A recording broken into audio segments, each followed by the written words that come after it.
Entrevista no Café. O conteúdo é que faz a diferença. Boa noite, Andressa. Bem-vinda ao Café com Notícia. Boa noite, obrigada pela acolhida. Sua primeira vez no Amapá? Primeira vez aqui. Tá gostando da experiência, do calor? Calor entre aspas, né? Hoje choveu o dia inteiro. É o inverno, né? É, o inverno amazônico.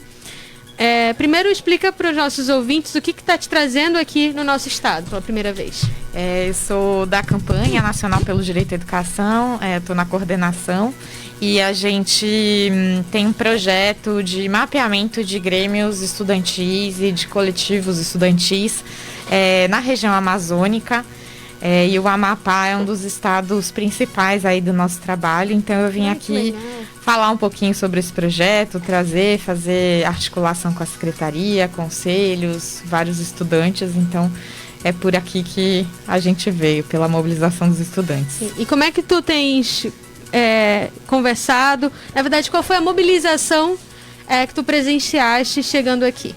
Então, hoje de manhã a gente teve um trabalho junto da Secretaria de Estado de Educação e que está com uma parceria com o Unicef, né, o projeto Travessias, que é um projeto de sucesso escolar, né, de busca ativa escolar com os estudantes para garantia de ensino e aprendizagem. E a gente fez uma oficina com alguns jovens do Travessias e também com jovens de escolas quilombolas do entorno, que estão no foco também do nosso projeto de grêmios, né? Para a gente compreender como é que, se esses grêmios existem, se não, como eles existem, e para a gente poder dialogar um pouco mais com esses estudantes que são, né, o nosso futuro. Então, sim, foi isso que a gente fez hoje de manhã. Depois a gente passou também em articulação com o Ministério Público e com a União dos Conselhos Municipais de Educação, um diálogo também muito bom com a CUFA, que é a Central Única das Favelas. E aí tá todo mundo aí já envolvido, laçado nesse projeto de mobilização dos grêmios estudantis. É isso que eu ia te perguntar, tu citaste as escolas quilombolas, o Amapá ele tem um cenário educacional muito atípico em relação aos outros estados, né? Principalmente por conta do ensino modular, e isso facilitou muito a evasão escolar dos nossos alunos que não estão aqui na região metropolitana. Então, como mobilizar esses estudantes e também articular esses estudantes, né? Como é que tem sido esse trabalho? A pandemia, ela trouxe uma série de questões, né? E, na verdade, a gente estava até falando hoje de manhã que são questões que são sobrepostas à crise que a gente já vinha vivendo, né? Então, o desfinanciamento da educação, uma crise também de descredibilidade, às vezes, né? De qual é esse papel importante da educação em termos de desenvolvimento social, desenvolvimento econômico do país. E agora, com a pandemia, a gente teve um aumento, né, dessa exclusão escolar, muito por conta de políticas emergenciais que foram descoladas dessa realidade dos estudantes. Muitas políticas foram realizadas à distância, sendo que boa parte dos nossos estudantes não tem acesso à internet, não tem tecnologias, né? Quando eu digo não tem acesso à internet, não o WhatsApp ali do dia a dia, mas um acesso à internet de qualidade mesmo, que garanta que ele tenha acesso às plataformas educacionais que foram feitas para a educação remota. E, além disso, muitos estudantes têm suas famílias numa situação também de desemprego, uma situação econômica muito ruim, que fizeram com que muitos estudantes não vissem na escola, né, um lugar de acolhida, de permanência nesse período de pandemia por conta de todas as dificuldades de acesso e a necessidade em paralelo de muitas vezes colaborar para a renda familiar, né? Então são vários os fatores. A própria merenda, que era um fator de permanência, né? Exatamente, a gente teve um problema sério de distribuição de merenda. O Programa Nacional de Alimentação Escolar, o PNAE, ele é referência mundial de combate à fome, né, no mundo, pelo Programa das Nações Unidas de Alimentação. E a gente teve uma ruptura da distribuição dos alimentos em diversos momentos, e depois uma mudança para cartão alimentação, que na verdade reduz o poder aquisitivo ali dessa alimentação e de crianças que muitas vezes tinham na escola a única refeição completa e nutritiva, né, do dia. Então tudo isso fez com que a gente estivesse num cenário muito grave, especialmente para as populações mais vulnerabilizadas, e muitas delas de comunidades tradicionais, comunidades indígenas, quilombolas, que têm já suas especificidades e seus grandes desafios para uma educação de qualidade e contextualizada com seus territórios. Ô Andressa, boa noite, meu nome é Kleber, prazer também conversar com você. E eu sei que é pouco tempo, vocês estão tendo um contato inicial, mas já foi possível, alguma coisa que te chamou mais atenção, uma peculiaridade do que é feito aqui, né, em relação a esses cenários que você encontrou? Então, a gente viu hoje de manhã, né, um projeto que em parceria com o Unicef, eles fazem no Brasil inteiro, né, de busca ativa. A gente fez essa parceria no Fora da Escola Não Pode e tem tido esse trabalho aí justamente de combate à exclusão escolar. Mas aí, como eu estava falando, existe a especificidade dessas populações tradicionais, do próprio território, né, as populações ribeirinhas também, que são um caso específico aqui da região, né? E aí a gente tem olhado, inclusive nesse projeto de grêmios, com especificidade para essas populações, né? Como é que se implementa, por exemplo, diretrizes curriculares da educação quilombola, da educação indígena, se a gente não tem um processo dialogado de participação, de gestão democrática dos estudantes na escola, né? Grêmios, ou alguma forma que eles possam participar e se apropriar, também construir essa escola. E aqui no Amapá a gente tem, né, diversas dessas comunidades, a gente vai visitar algumas também. Vocês permanecem quanto tempo aqui conosco? Eu vou ficar até quinta-feira, mas nosso comitê, a gente tem um comitê local aqui no Amapá. Quem são seus colegas aí? A Antônia, que é professora Antônia, da Unifap. Pedagogia, né? E a professora Ivanéia, que é da Confederação Nacional dos Trabalhadores em Educação, também, que fazem parte aqui, são da coordenação do nosso comitê no Amapá, então elas permanecem aqui, a gente está fazendo todas essas articulações junto com elas, para a gente poder fazer esse trabalho no local. Você é da onde, Andressa? De São Paulo, eu sou da Campanha Nacional pelo Direito à Educação, elas são do comitê aqui, e eu sou coordenadora geral da campanha, e aí a gente está implementando esse projeto em vários estados, né, então minha vinda para cá é para fazer essa articulação junto com elas.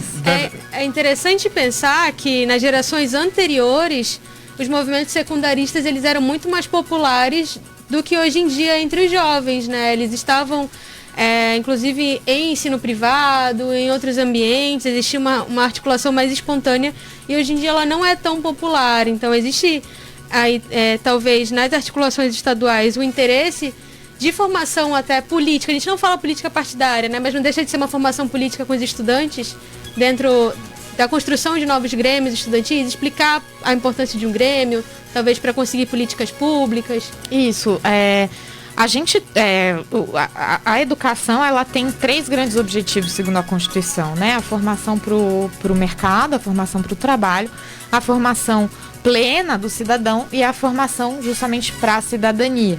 Né? E isso passa pela formação política dos nossos estudantes, especialmente uma formação que seja dialógica e prática, né? Então, ver acontecer e construir uma gestão democrática da escola é dentro de um espaço micro ali, né, em que o estudante convive, você construir a democracia, construir a sociedade, construir essas relações. Então, por isso também que a gente acredita muito, né, na gestão democrática.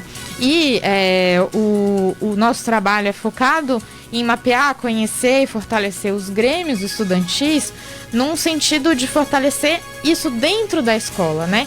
Existem vários movimentos estudantis, coletivos, que fazem um trabalho mais amplo, né, na sociedade, para fora da escola, né? E aí a nossa ideia é fortalecer esse espaço dentro da escola de participação, de construção, junto com os diretores, com professores, com todos os educadores no ambiente escolar. Você também, particularmente, tem um histórico assim de movimento estudantil?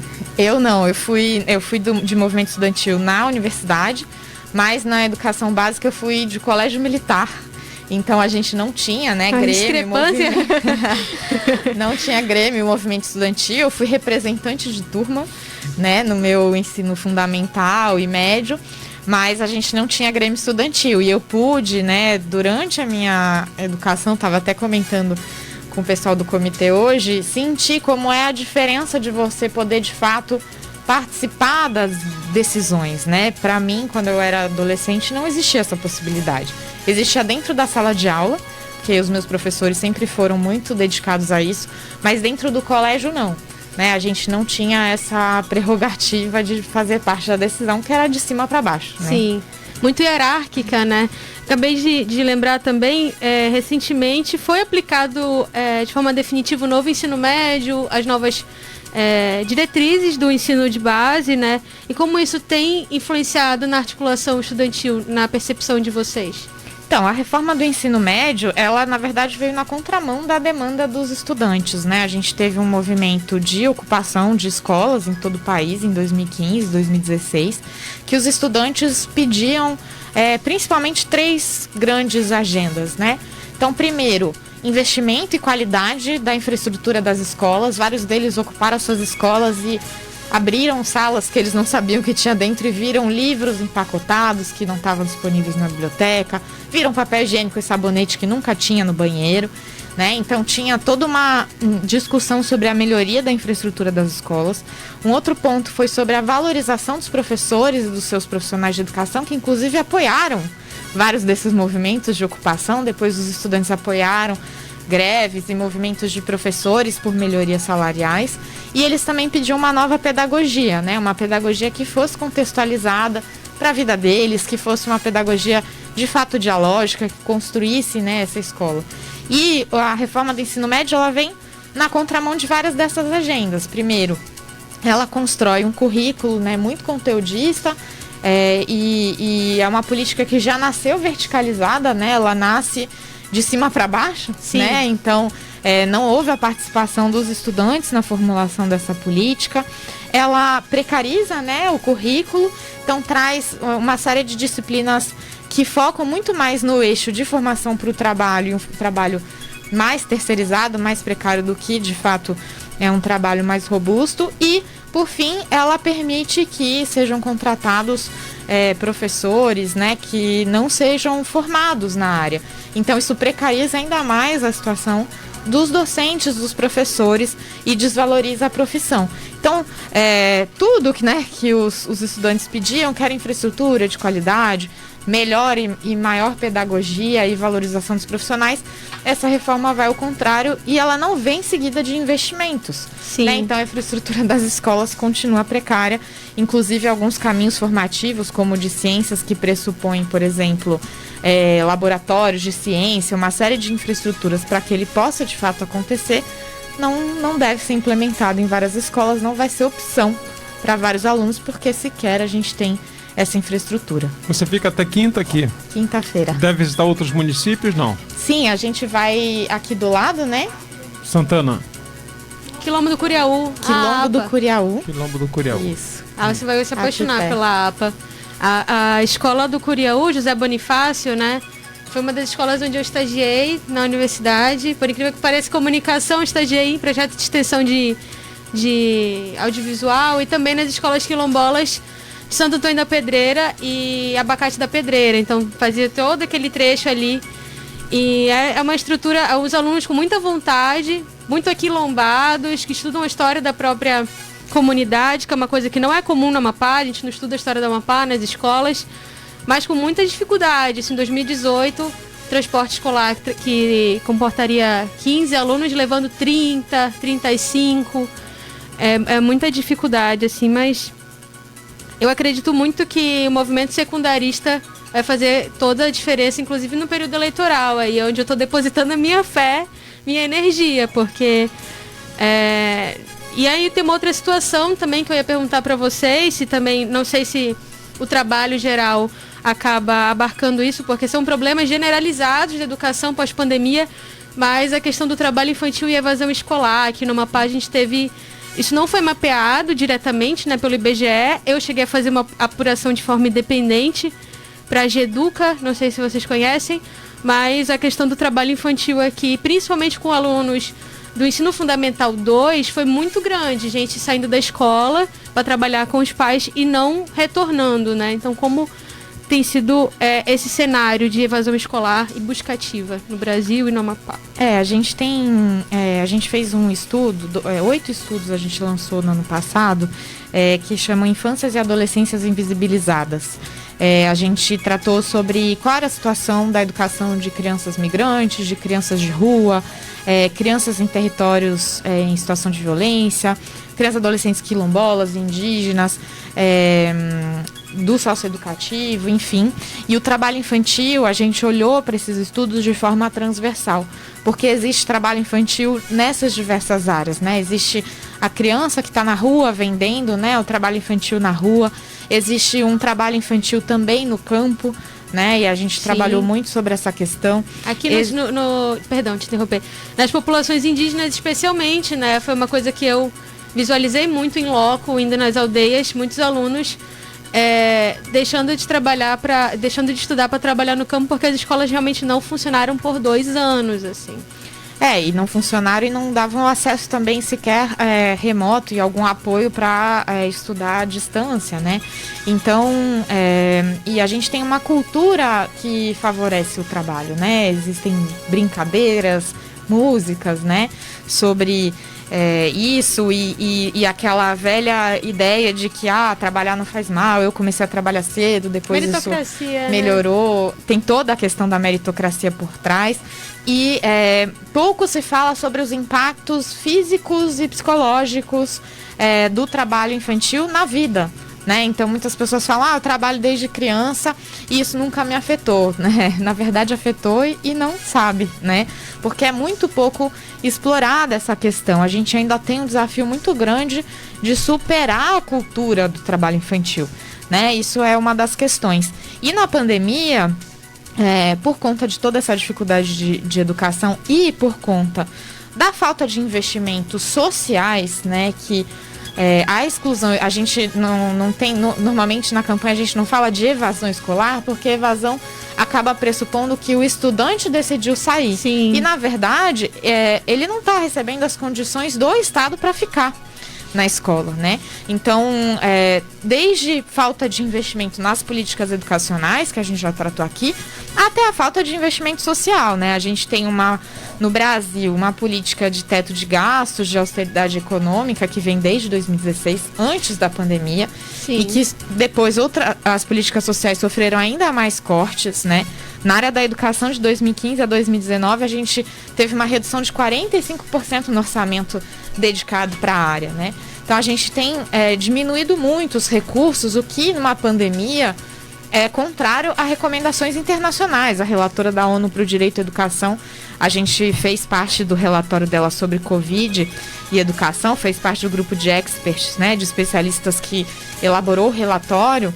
E uma das principais recomendações, diante de olhar para os países, né, no mundo que melhor responderam à crise de Covid-19 na educação, era investir massivamente em educação pública, né? Investimentos públicos em educação pública. E é justamente o que a gente fez ao contrário.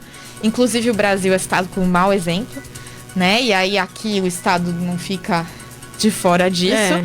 Então, esse investimento social todo que gera essa crise de renda, essa crise de fome, né, nas famílias, também é responsável pela exclusão escolar, né? O estudante se vê numa situação obrigada a não ir para a escola e trabalhar. Muito bem, a campanha, ela é de alguma forma abraçada, é patrocinada por qual entidade? São 2 décadas já de atuação no país, né? Sim, a gente nasceu em 99. Eu estava falando da ONU, né? A gente nasceu em 99 com um grupo de organizações que se organizou para fazer incidência no Fórum Mundial de Educação de Dakar, que foi o fórum que definiu a Agenda Internacional da Educação dos Objetivos de Desenvolvimento do Milênio, né? São 15 anos aí de atuação. E depois a gente também atuou para os Objetivos de Desenvolvimento Sustentável, os ODS, que agora estão vigentes até 2030. Então essa relação, né, internacional sempre foi muito forte no nosso trabalho, além desse trabalho local que a gente faz. E hoje a gente tem apoio da Pórticos, que é uma organização que está apoiando inclusive esse projeto do Unicef aqui, né? É um programa que tem várias organizações envolvidas no sentido de combater a evasão escolar, a exclusão escolar, um trabalho de busca ativa. E a gente com esse projeto de grêmios, né? E do Infâncias e Adolescências Invisibilizadas. E além disso, a gente também tem o apoio do Fundo Malala, né? A Nobel da Paz. A Malala, eu faço parte da rede de Champions, né, que eles chamam, que legal. É a rede de ativistas, tem 80 ativistas no mundo que a Malala apoia na defesa do direito à educação. Então são esses os nossos principais apoiadores hoje. Muito bem, Andressa Pelanda, né, coordenadora geral da Campanha Nacional pelo Direito à Educação. A gente agradece a sua vinda aqui ao programa, desejar uma boa estada. Levem ela na sorveteria Jesus de Nazaré, que tem mais de 100 sabores de sorvetes. Tá? Irei, com certeza. A formiga que agradece. Muito obrigado, sucesso, eu que bom trabalho. agradeço, vocês também. Entrevista no Café. O conteúdo é que faz a diferença.